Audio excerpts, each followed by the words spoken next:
Le système scolaire a été conçu pour vous apprendre à être un employé. Quand on y pense, en fait, l'école ne vous apprend absolument rien sur vous, mais tout sur rien. Il a dit au moment où je te paye, tu penses comme un employé. Il a dit c'est ça le piège. Les entrepreneurs travaillent gratuitement.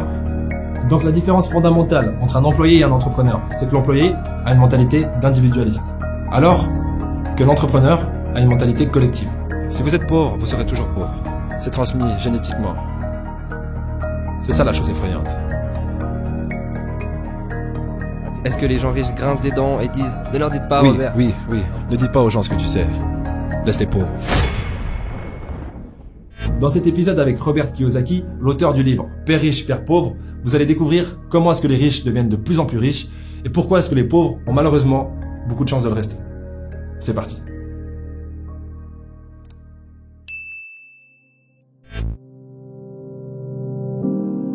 Donc j'étais à Hawaï, j'avais 9 ans. Mon père était directeur pédagogique, vous savez, avec un doctorat. Un homme très intelligent, un mec bien. Et pour une certaine raison, nous avons déménagé de l'autre côté de la ville. Et j'ai été dans une école avec des enfants riches.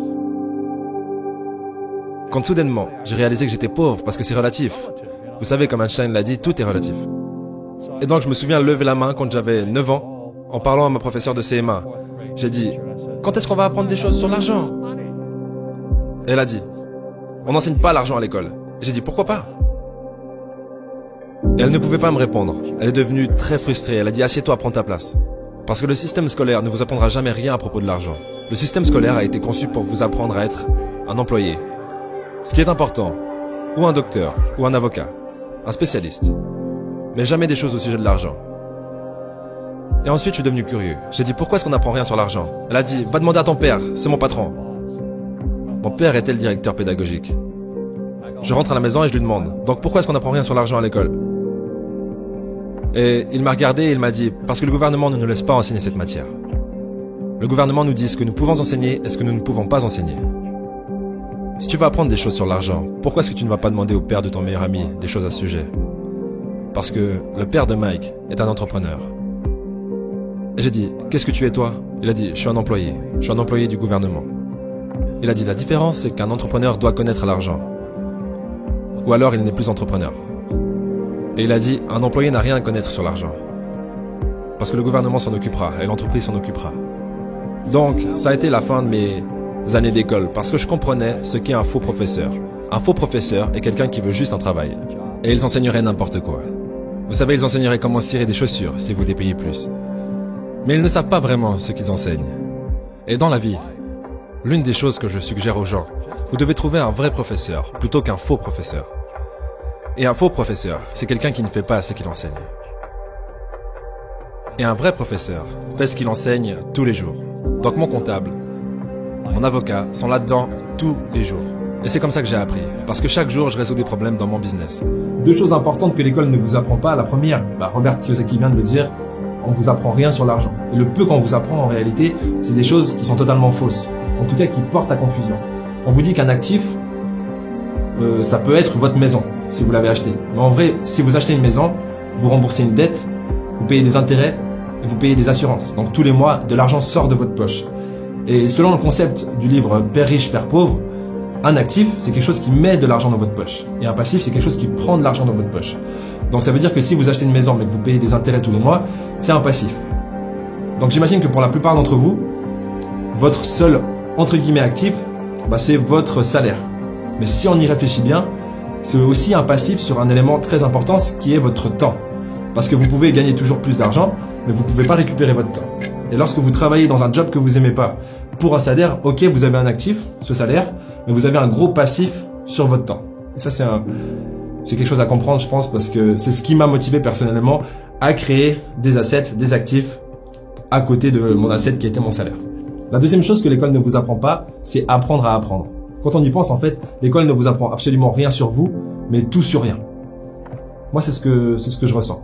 Parce que vous apprenez pas à gérer votre système émotionnel, vous apprenez pas à mémoriser, vous apprenez absolument pas à utiliser votre propre système d'exploitation, ce qui est votre corps, votre cerveau.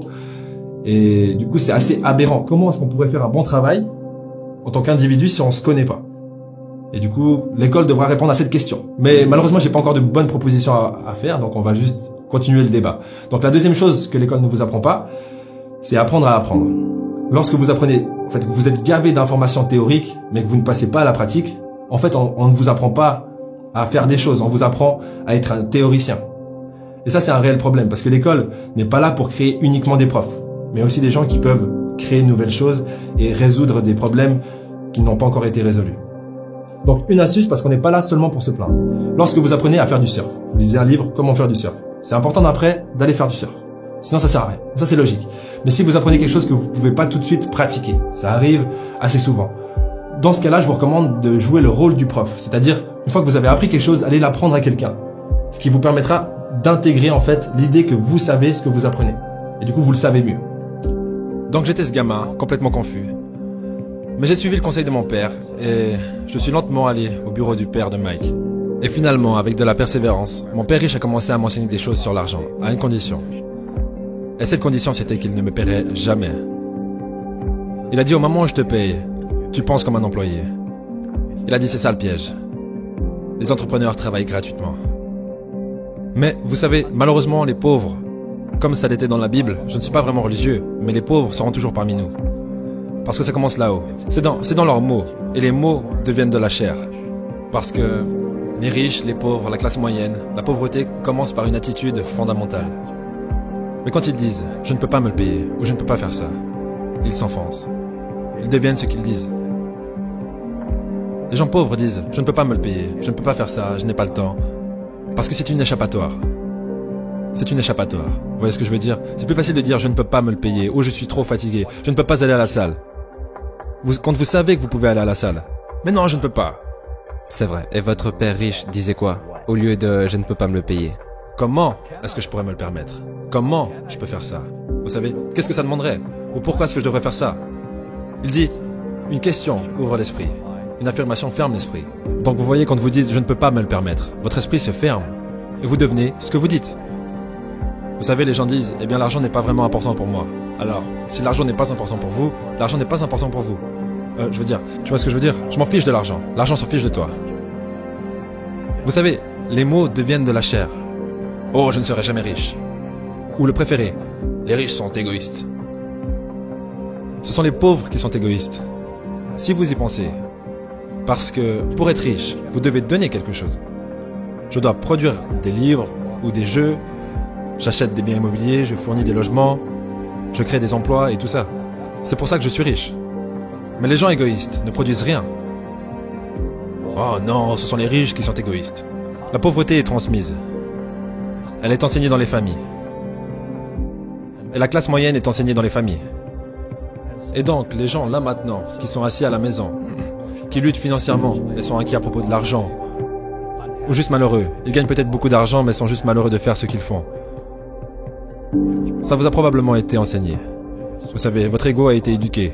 Trouver un travail, travailler dur, ou vous ne serez jamais riche, ou les riches sont méchants, ou peu importe.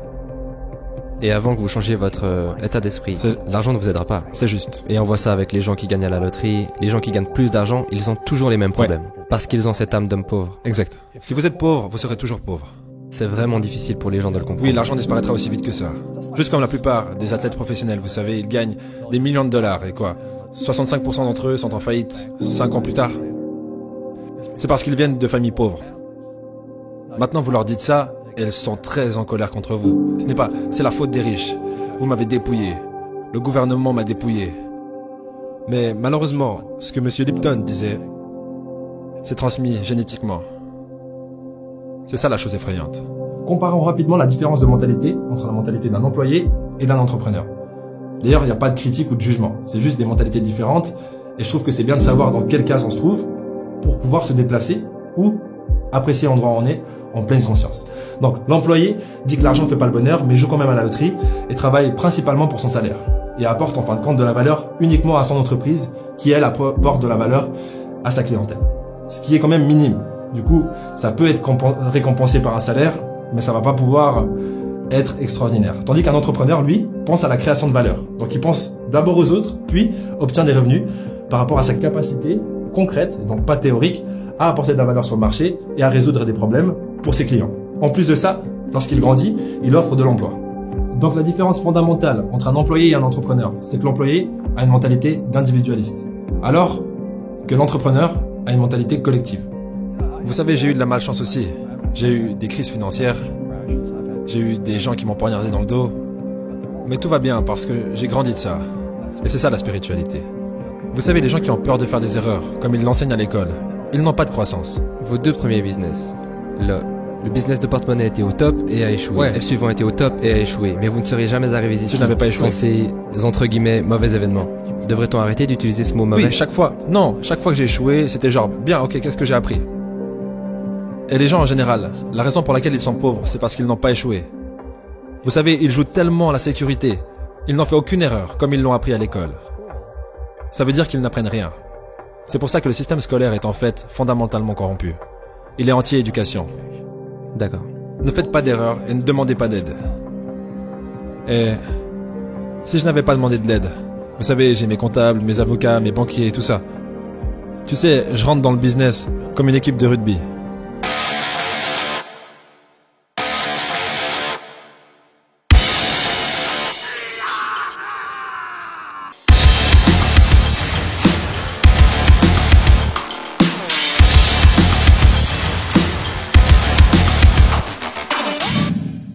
C'est boum, boum. Et on botte des culs. Vous savez, le jeu du business se joue avec des comptables, des avocats, des banquiers, et je déteste le dire, et des politiciens. Vous devez connaître le jeu. Donc ce que je dis aux jeunes, c'est, vous savez, trouvez votre jeu. Donc mon jeu financièrement, c'est le business en numéro 1 et en second l'immobilier. Et c'est pour ça que je ne paye pas de taxes. Et c'est pour ça que Trump ne paye pas de taxes. Légalement. C'est une combinaison de business et d'immobilier qui nous donne un avantage injuste sur les employés.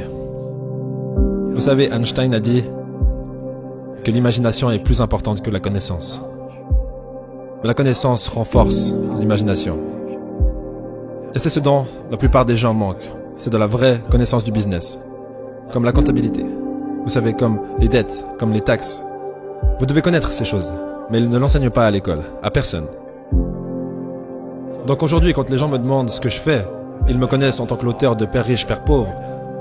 Je dis juste, je joue au Monopoly. Donc je possède des serres, je possède des grands hôtels, je possède des puits de pétrole, des cours de golf, des business. Je joue juste au Monopoly. C'est tout ce que je fais. Je n'ai pas besoin d'un travail, je n'ai pas de retraite, je n'ai pas besoin de retraite. Je ne veux pas que le gouvernement prenne soin de moi, mais je ressens la responsabilité sociale d'enseigner. Vous voyez, les gens me disent, pourquoi tu donnes pas de l'argent aux pauvres?